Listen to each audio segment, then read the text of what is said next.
I want to come here today and say, I'm sorry. I want to apologize to you non-church people, maybe unbelievers. I want to say I'm sorry on behalf of the church people. I want to tell you, I agree with you. We have not gotten it right a lot. There is so much that the church people have not gotten right. And I want you to know, I agree. I agree with you. The Lord has shown me so much in my own life over so many years. And I see more and more how easy it is for church people to get in a church bubble and look down on anybody that's not in that bubble. They just feel like anyone that's not already involved in church doesn't really care to know about the Lord, doesn't care to know about Jesus, doesn't care to know about God. If they did, they would be there. There's a church on every corner around here where I live. That used to be me. I used to actually think that about people that didn't know Jesus or weren't in church and involved in church. I remember that. I remember sitting there on the pew and it's like, if they wanted to be here, they'd be here. Why do I need to go tell them? And I'm ashamed to say that. But then on the other hand, I know some people that are gung-ho. We want to go get these people saved, get these people saved. Back in my growing up days, you went and knocked on doors, and read off this plan of salvation and, tried to sign them up then. Let's get saved today because tomorrow you might go to hell. Yes, the gospel, when it's presented, can do that. It can save souls like that. But in my life, what he's shown me, how I'm going to say how I'm to do this sharing him with the world is generally not, let me whip out my Bible and show you why what you're doing is wrong and why you should be doing this instead because God said so. That is how I live my life. The Bible is my standard. That is what I try to live up to personally. And there is sin in the world all over the place. I don't care what culture says. But what he's shown me, how I am to do ministry, how I am to evangelize or help other people come to know Jesus and disciple others. He called us to make disciples, go and make disciples. Just like Jesus had come, taught this group around him how to minister, how to be ministers in the everyday. That's exactly what he still wants us to do today. And what he's shown me is, Sheila, you live in a world where nobody can trust anybody. Nobody can trust people. They're not going to trust you just because that's what you believe. We are in a world now where it is culturally okay for you to believe anything you want to believe, for you to believe whatever it is. And I am not to tell you what's right or wrong. I can just tell you what I believe. So we are no longer living in a day where this is the moral standard for the country and this is just what you do, whether you truly believe it or not. So we're living in a different era, a different time than just 50 years ago. And the Lord said, you will minister to everyone by your relationships with them. So what he told me is, as you go, whether that's to work, whether that's to the store, whether that's to church, whether that's to a small group, wherever you go, you are my minister there. So you have to know me. Talking about God. He's telling me I have to know him for myself so well that as I go and have relationships with other people, he and his stuff is able to be seen. I think where what I've seen in my own life and in church in general, we're in the Deep South, so I'll just say church in the Deep South. There is so much tradition. There is so much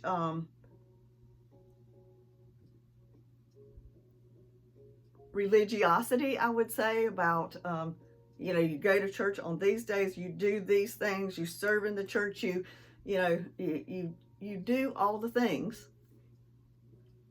and that's how you prove your love for Jesus.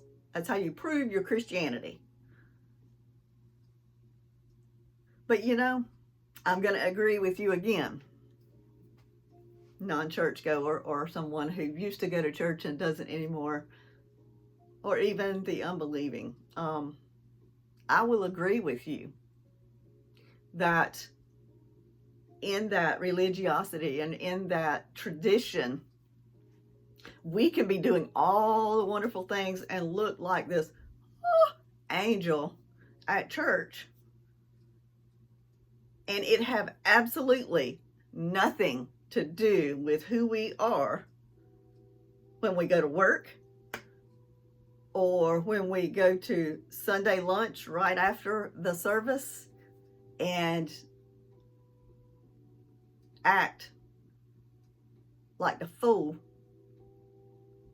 when the poor girl or guy serving us could be falling apart trying to make life, So this is for the Christians and the non-Christians. We need to do better as church Christians. We need to do better. We need to live the kind of life that Jesus lived from the inside out. We need to be so in tune with him that we just constantly hear the Holy Spirit telling us to go left, go right, go talk to that person, go pray over that person, or that your waitress is having a bad day. Give her grace. Even if she didn't refill your tea, you had to go ask for it. Give her grace. Would you want to do that every day, all day for jerks? No.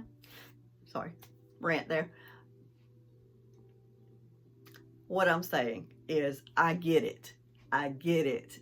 And I want to say I am sorry if you have ever been hurt by someone who's claiming Christianity, or I'm a church goer. I go to this church, I go to that church, and you don't. I wanna say I'm sorry if you've ever been hurt by the church or the church people. I want to say I'm sorry. I want to say I'm sorry for all of it, everyone. But I also want to tell you this. Not every Christian, not every church is like that. I promise you. I promise you. And my Jesus is so not like that. Today I think so very differently than I did just 10 years ago about all of this, about how to evangelize, how to share with people that don't know the Jesus that I know. And can I tell you, for me, that is as much inside the church as it is outside of the church. Because I will tell you, I think there are bookhoodles of people that are very dedicated to a church that don't truly know Jesus himself in a personal relationship. They're doing all the great things. They're showing up, they're serving, they're doing all the things. They're hearing the sermons. They may be even taking notes. But something is not seeping into the heart. It's just here. And we can all be so guilty of that. So today, I'll stop there and I will say again, I'm sorry if you have been hurt by the church. I have too. I have been misunderstood. I have been told that's not the right way to think. That's not, all the things. I have been hurt by people that meant well. I know they meant well, but they hurt me. And that's okay. That's life. That's inside the church and outside the church. We Christians are not perfect by any means. And if you're truly a Christian, if you have a conversation with a true Christian, they know how messed up they are. They know that they are still just trying to be like Jesus as best they can today. I can tell you I am not perfect by any means. But I try. My heart wants to be so much like Jesus that people see that, and that people hear Jesus come out of my mouth, that people see his peace and his joy when I'm standing in line aggravated like everybody else because the line is 18 people long and I need to get back to work or whatever, so, but I want to be so much like Jesus that anyone around me can say, I don't know how she acts like that. I don't know how she does it. And I want to be able to say, because I know my Jesus now. I know him personally. He's my best friend. And when he becomes that, everything changes. So I will end it again. I'm sorry if you have ever been hurt by the church people, Christians, whatever. I am the one that will agree with you. We don't always get it right.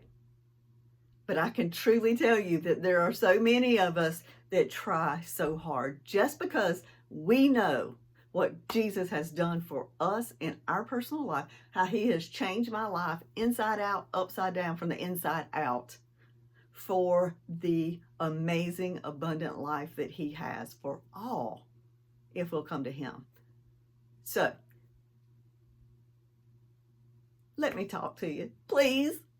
There are so many people that love Jesus so much and can't stand to think that there are other people out there that don't want to know him because some person representing Jesus hurt them. Don't go for a representation. Don't let a representative turn you away. Go to Jesus himself. Let's talk some more later. Love y'all. Bye.